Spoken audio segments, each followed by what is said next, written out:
KIMT News 3, coverage you can count on. This is KIMT News 3's Midday. Good afternoon and thank you so much for joining us here on Midday. I'm Brooke McKibbergan.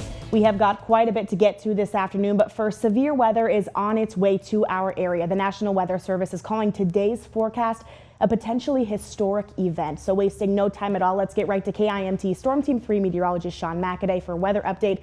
Sean, what do we need to know right now? Right now, these storms are coming, and they are going to be unlike what a lot of folks here probably have ever seen. The winds tonight are going to be more than just your average windy day. On an average windy day, you see gusts 50, maybe 60 miles per hour.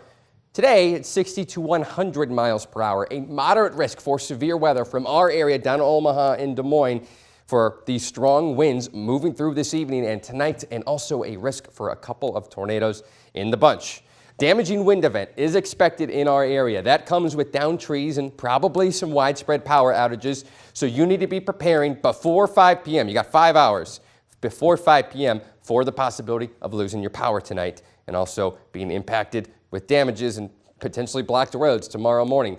And there's going to be a chance for several brief tornadoes, which some of those could be strong, more than maybe an EF2, winds gusting 120, 150 miles per hour within those tornadoes. And the crazy thing is, we still have some fog. We still have some snow on the ground in some spots. Rochester, we mentioned, and we're about to talk more about that fog this morning. It has greatly improved. That's good news, but it was all thanks to that snow, which continues to melt away. Now only a sliver is left in some parts of Rochester. Right now, it's 59 degrees, but you look outside, look at the window, these clouds are booking it. They're flying across the sky. They're only going to get faster. Right now, winds at 20 miles per hour in Rochester. Those are going to go way up this evening.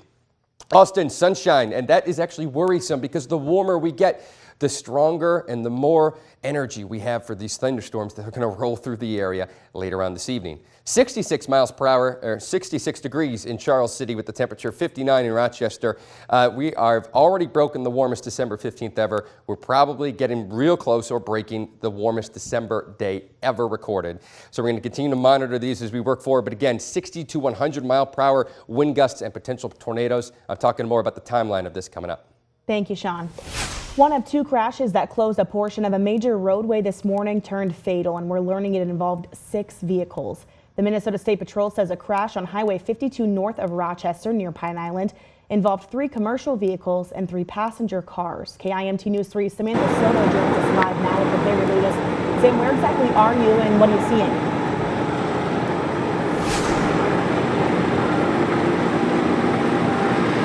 Yeah, Brooke, I'm here right off of Highway 52, just north of Rochester, and a little bit further behind me. I'm not sure if you can see, but the road is already being blocked off just before exit County Road 12. They're already blocking off the road, so no vehicles can get down Highway 52 any further through this point.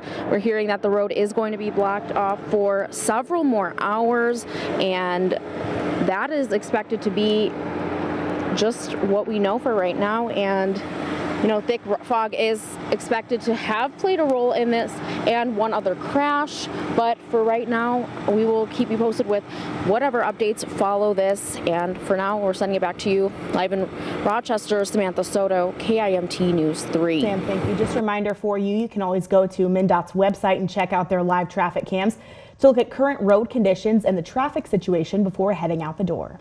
That thick fog, as Samantha mentioned this morning, also may have played a role in a multiple vehicle crash that closed down Highway 57 for some time. You can see it right here. This happening at the Dodge and Goodhue County line. It was reported just before 8 o'clock this morning. MnDOT says cleanup was made even more difficult, all thanks to that thick fog. The Iowa Department of Transportation says as of noon today, oversized, overweight loads are restricted until sunrise tomorrow. It's asking that you be extra careful on bridges as wind hits from underneath and above, which could rattle drivers. The DOT says it doesn't intend on closing any roads unless there's a big crash or debris like downed trees blocking a roadway. And the Freeborn Mower Electric Cooperative says its crews are on standby right now, making sure trucks are stocked and refueled. You're being asked to call the number right here on your screen if you have an outage to report or if you see downed power lines. We also have that number for you on our website, KIMT.com. If you ever see anything during this storm, be sure to stay clear and always assume, of course, that any down lines that you see are energized. School and business closing have been rolling in all afternoon. They'll be running all along the bottom of your screen all day. But here are a few recently announced ones. Cent Credit Union is closing at 3 o'clock today in just a few hours.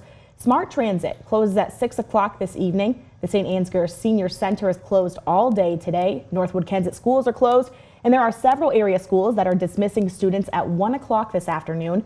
For a full list of closings, head to our website, KIMT.com. New at midday, the Mason City School District says it's been made aware of rumors of threats of violence to school buildings all across Iowa and in Mason City for Friday. The district says it's working with Mason City Police to determine the next steps. Parents received a letter today saying in part, quote, "We are committed to being transparent and timely with accurate information, so we will communicate more as we know more," end quote. Police say an investigation is ongoing right now, and we're expecting to learn more information later on today, so be sure to stay with us on air and online for the very latest. The emergency response unit in Rochester responded to a burglary last night after a home was ransacked. The burglary was reported at about 7:08 p.m. It was happening on Fieldstone Road Southwest. This happening after a homeowner received a notification from his surveillance system. 2 people were seen inside of his home. How scary. Officers responded unsure if the suspects were still inside or not. We're told the suspects broke the patio door glass. They were not there when police arrived. And police believe this is a targeted crime. They say business owners in and around Rochester have been targeted lately. Still ahead, President Biden is in Kentucky today, surveying the damage a deadly tornado left behind. We're hearing one mother's heartbreaking story right after this. KIMT News 3 Midday, your local news with KIMT News 3's Brooke McKibbergan. Tracking storms with Storm Team 3 meteorologist Sean McAday. This is KIMT News 3. More local news that is happening right now. We are coverage you can count on.